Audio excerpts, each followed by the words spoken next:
दोस्तों चलिए चलते हैं, वीडियो को शुरू करते हैं। दोस्तों आज की इस वीडियो में बात करेंगे दोस्तों एग्रीकल्चर इंडस्ट्री के दोस्तों मोस्ट इंपोर्टेंट क्वेश्चन के बारे में बात करेंगे। ठीक है दोस्तों, आज की इस वीडियो में दोस्तों आप सभी को मैं फुल एक्सप्लेन भी कराऊंगा। ठीक है, तो वीडियो पर बने रहिएगा। वीडियो को शुरू करते हैं। सबसे पहले देख लेते हैं हमारा 1 मिनट इस प्रकार से क्वेश्चन हमारा, निम्न में से कौन ग्रीन हाउस गैस नहीं है। जी हाँ दोस्तों, इनमें से यह बताना हमें कि इनमें से कौन सी गैस ग्रीन हाउस गैस नहीं है। तो इसका जो राइट आंसर हमारा हो जाता है वह दोस्तों हमारा हो जाता है ए ऑप्शन, यानी ऑक्सीजन।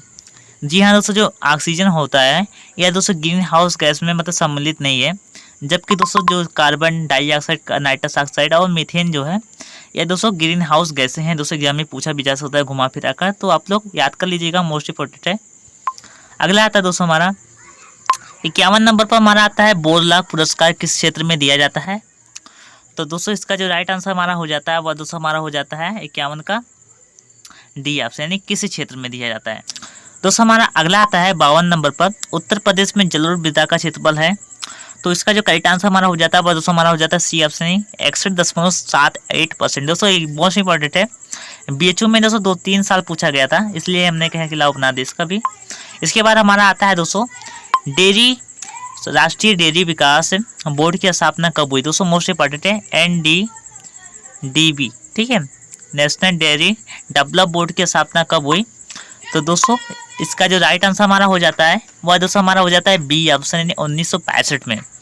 दोस्तों बहुत ही मोस्ट इंपॉर्टेंट है, जो दोस्तों मतलब है आप सिस्टम फ्लेट चला था वह दोस्तों इसी के अनुसार चला था, यह मतलब कि राष्ट्रीय डेयरी विकास बोर्ड से ही चला था। ठीक है, इस प्रकार से। अगला आता है हमारा दोस्तों गाय के शरीर का औसत तापक्रम है। दोस्तों मैं आप सभी को बता दूं, गाय का, भैंस का, ठीक है, और साथ ही साथ आपको मतलब है बकरी का भी हो गया, भेड़ का भी हो गया, इन सभी पशुओं का दोस्तों आप लोग को तापमान याद होना चाहिए। पहले नंबर आप लोग मतलब सेल्सियस में याद कर लीजिएगा, और सेल्सियस में याद करने के बाद दोस्तों आप फ़ारेनहाइट में बदल भी सकते हो। एक फार्मूला है, आप लोगों को फार्मूला नहीं पता होगा दोस्तों, तो मैं अगली वीडियो में बता दूंगा आप सभी को। ठीक है, तो कमेंट कीजिएगा। अगला था हमारा दोस्तों, हमारा जो अगला है एस्ट्रोजन हार्मोन किससे संबंधित है। तो इसका जो करेक्ट आंसर हमारा हो जाता है वह दोस्तों हमारा हो जाता है प्रेगनेंसी। जी हाँ दोस्तों, जो एस्ट्रोजन हार्मोन होता है वह दोस्तों हमारा प्रेगनेंसी से संबंधित है। अब दोस्तों एक क्वेश्चन और पूछा जा सकता है कि इस प्रकार से गाय के दूध उतारने समय कौन सा हार्मोन उत्तरदायी होता है। तो दोस्तों ऑक्सीटॉक्सिन होता है। ठीक है, कौन सा, ऑक्सीटॉक्सिन, मोस्ट इंपॉर्टेंट है, याद कर लीजिएगा। अगला आता है हमारा दोस्तों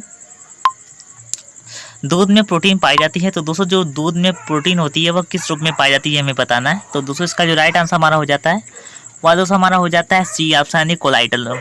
ठीक है, मोस्ट इंपॉर्टेंट है दोस्तों, एग्जाम में बहुत ही बार पूछा गया था, यूपी कैडेट में दोस्तों ये क्वेश्चन पूछा गया था। ठीक है, इस बार 2022 में। अगला आता है दोस्तों हमारा उत्तर प्रदेश कृषि अनुसंधान परिषद स्थित है। तो दोस्तों ये हमारा कहाँ पर स्थित है ये हमें बताना है। तो इसका जो राइट आंसर हमारा हो जाता है वह दोस्तों हो जाता है लखनऊ में। दोस्तों बहुत ही बार एग्जाम में पूछा गया है। ठीक है, बहुत ही अधिकतम बार पूछा गया है। ठीक है यार, इसके बाद हमारा अगला आता है दोस्तों जर्सी गाय में दूध में, ठीक है, या फिर इस प्रकार से आप पढ़ सकते हो, जर्सी गाय के दूध में वसा की औसत मात्रा कितनी होती है। तो इसका जो करेक्ट आंसर हमारा हो जाता है वह दोस्तों हमारा हो जाता है 4.5% होता है। मुर्रा भैंस में कितना पाया जाता है दोस्तों, मुर्रा में 7.5% पाया जाता है। ठीक है, इस प्रकार से। और सबसे अधिक वसा किस में पाया जाता है, भैंस में। तो भैंस में भदावरी भैंस हो गया। ठीक है, इस प्रकार से, मोस्ट इंपॉर्टेंट है, याद कर लीजिएगा। अगला आता है दोस्तों हमारा जिप्सम में कौन से पोषक तत्व पाए जाते हैं ये हमें बताना है। तो दोस्तों इसका जो करेक्ट आंसर हो जाता है हमारा वो हो जाता है कैल्शियम एवं सल्फर, मोस्ट इंपॉर्टेंट है। अगला आता है हमारा भारत में गन्ने का उत्पादन सबसे अधिक किस प्रांत में होता है। तो दोस्तों इसका जो राइट आंसर हमारा हो जाता है वह दोस्तों हमारा हो जाता है, 1 मिनट, वह दोस्तों हमारा हो जाता है उत्तर प्रदेश। जी हाँ, जो दोस्तों मतलब गन्ना है वह दोस्तों, यह गन्ना दोस्तों मतलब उत्तर प्रदेश में सर्वाधिक मतलब पाया जाता है और उगाया भी जाता है, और उत्पादन की दृष्टि से भी अग्रणी है। अब दूसरे पेज पर हम चलते हैं। 1 मिनट, कहाँ गया हमारा, हाँ 1 मिनट,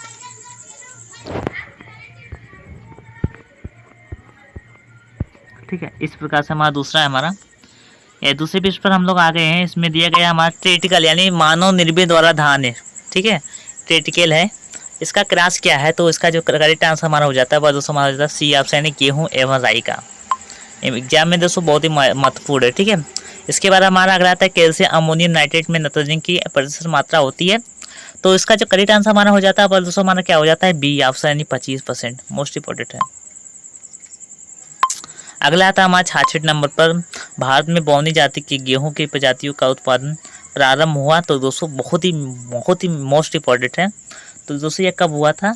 तो दोस्तों ये हमारा हुआ था 1963 में। अब दोस्तों जो दोस्तों मतलब बौनी जाति होती है यानी गेहूं की जो बौनी जाति होती है उसका कार्ड दोस्तों एक जीन होता है जिसका नाम है नोरिन 10। जी हाँ दोस्तों, जो नॉर्मन इबोला थे, ठीक है, उन्होंने ही दोस्तों इस जीन की खोज की थी, नोरिन 10। ठीक है, आप तो याद कर लीजिएगा। ठीक है, नोरिन 10 दोस्तों इसी के कारण मतलब है सोनारो 63 और सोनारो 64 नामक प्रजाति विकसित की गई थी। ठीक है, सोनारो 63 और 64 है, जिसके कारण दोस्तों हरित क्रांति संभव हो पाई थी। अब जो मतलब प्रजाति विकसित की गई थी दोस्तों उनमें दोस्तों मतलब उपज बहुत ही बम्पर दे रही थी, इसी कारण दोस्तों मतलब आयात कर दिया गया था। इसके कारण दोस्तों जो आयात किया गया था प्रजाति का मतलब गेहूं की मतलब सैंपल जो प्रजाति मतलब की प्रदान मतलब बेचा गया था वह दोस्तों मतलब डेवलप होती गई। ठीक है, यानी एक देश से दोस्तों दूसरे देश में जाती रही। ठीक है, तो इस प्रकार से दोस्तों भारत में भी दोस्तों आई है हमारे। ठीक है, तो भारत में भी दोस्तों सोनारो 63 और सोनारो 64, ठीक है, यह प्रजाति दोस्तों मतलब उत्तरदायी थी हमारे भारत में भी। और हमारे भारत में दोस्तों हरित क्रांति के जनक कौन थे? तो डॉक्टर एम.एस. स्वामीनाथन थे, एम.एस. स्वामीनाथन जी। ठीक है, अगला आता है हमारा झुलसा रोग किस तत्व की कमी से होता है? तो करेक्ट आंसर हमारा हो जाता है क्या हो जाता है हमारा ए ऑप्शन सल्फर। ठीक है, मोस्ट इंपॉर्टेंट है। अगला आता है हमारा विश्व में सबसे अधिक बकरियां कहाँ पाई जाती है? बहुत ही बढ़िया सवाल पूछा गया है दोस्तों। तो करेक्ट आंसर हमारा हो जाता है भारत में। जी हाँ दोस्तों, भारत में सबसे अधिक बकरियां पाई जाती है। भारत में सबसे अधिक कहाँ पाई जाती है? तो दोस्तों राजस्थान में बकरियां सर्वाधिक पाई जाती है। ठीक है, अगला आता है हमारा दोस्तों प्रजनन शक्ति बढ़ाने के लिए किस विटामिन को देना चाहिए? तो दोस्तों किसका देना चाहिए? विटामिन ई का। ठीक है, यानी C option is the correct answer. इसके बाद हमारा दोस्तों आ जाता है हमारा, अब मैं बात करूँ दोस्तों जो विटामिन ए होता है या दोस्तों मतलब विटामिन ए की कमी से दोस्तों जैसे ज़ातौदी मतलब रोग होते हैं। ठीक है, तो उनसे बचाव के लिए दोस्तों पशुओं को दिया जाता है या फिर मतलब मनुष्य को भी दिया जाता है। ठीक है, इस प्रकार से। और विटामिन डी जो होता है दोस्तों, विटामिन डी से कमी से कौन सा रोग होता है?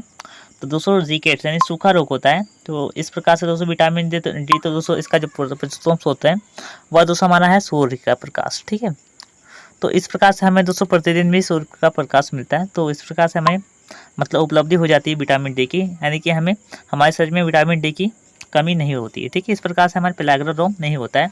लेकिन जो मतलब लोग घर के अंदर होते हैं, ठीक है, तो उनका मतलब चांस बना होता है कि पेलाग्रा रोग हो सकता है। ठीक है, इस प्रकार से। अब हमारा अगला आता है 70 नंबर पर, हमारा खलियों में शुष्क पदार्थ की प्रचुर मात्रा होती है। तो इसका जो करेक्ट आंसर हमारा हो जाता है वह दोस्तों हमारा हो जाता है डी ऑप्शन यानी 90%। खलियों में जो शुष्क पदार्थ पाया जाता है वह दोस्तों 90% पाया जाता है। अगला आता है हमारा 71 नंबर पर, भैंस के दूध से औसतन प्रतिशत खोया प्राप्त होता है। तो इसका जो करेक्ट आंसर हमारा हो जाता है वह दोस्तों हमारा हो जाता है 25%। ठीक है, अब हमारा अगला आता है दूध का रंग किस कारण सफ़ेद होता है? तो दोस्तों बहुत ही बेहतरीन सवाल पूछा गया है। तो इसका जो करेक्ट आंसर हमारा हो जाता है वह दोस्तों हमारा क्या हो जाता है? केसिन। जी हाँ दोस्तों, जो दूध का जो मतलब दूध में जो एक प्रोटीन पाई जाती है इसका नाम है केसिन है। इसी के कारण दोस्तों हमारा मतलब सफ़ेद रंग होता है।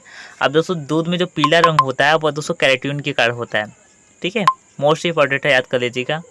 अगला आता है हमारा 73 नंबर पर, मुर्गी का 1 घंटा बनने में कितने समय लगता है? ठीक है, यानी लगाता है फिर लगते हैं। ठीक है, तो इसका जो करेक्ट आंसर हमारा हो जाता है 73 नंबर का वह दोस्तों हमारा हो जाता है बी ऑप्शन यानी 22 से 24 घंटे लगते हैं। पकड़ के चलिए दोस्तों 1 दिन लग जाता है। एक दिन में 1 ही अंडे देती है और जो वाइट लेगहान होती है वह दोस्तों 2 अंडे दे देती है। ठीक है, इस प्रकार से 2 से 3 भी दे देती है वाइट लेगहान जो होती है।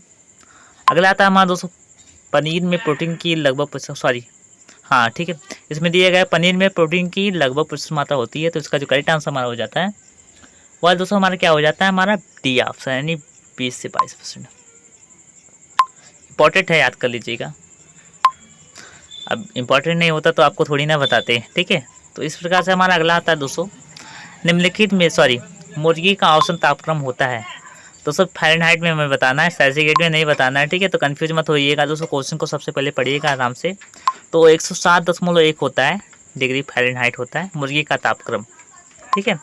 तो इस प्रकार से हमारा सी ऑप्शन का करेक्ट आंसर। अगला आता है हमारा दोस्तों, निम्नलिखित में से कौन से शांत कार्बनिक खाद्य में अधिकतम फास्फोरस पाया जाता है। तो इसका जो करेक्ट आंसर हमारा हो जाता है वह दोस्तों हमारा क्या हो जाता है, ए ऑप्शन यानी मछली का चूरा में। अब मछली में दोस्तों प्रोटीन कितना पाया जाता है, तो दोस्तों 90.5% पाया जाता है प्रोटीन, ठीक है। और जो वसा पाया जाता है वह 2.5% पाया जाता है मछली में। याद कर लीजिएगा, किसी ने हमें भी बताया था, तो आप सभी को मैं शेयर कर दे रहा हूँ, ठीक है। हमें भी नहीं मालूम था। तो दोस्तों अगर इसका पीडीएफ चाहते हो तो कमेंट कीजिएगा, और साथ ही साथ दोस्तों हमारे चैनल को सब्सक्राइब कर दीजिएगा, क्योंकि दोस्तों हमारे चैनल पर दोस्तों अभी बहुत ही कम सब्सक्राइबर हैं। तो इसलिए दोस्तों आपसे मतलब रिक्वेस्ट करना चाहते हैं कि हमारे चैनल को कृपया करके सब्सक्राइब करें, और साथ ही साथ बेल आइकन को दबाना मत भूलिएगा। वीडियो पसंद आया होगा दोस्तों कमेंट में बताइएगा, ठीक है। धन्यवाद, अगली वीडियो में मिलते हैं, तब तक के लिए जय हिंद जय भारत।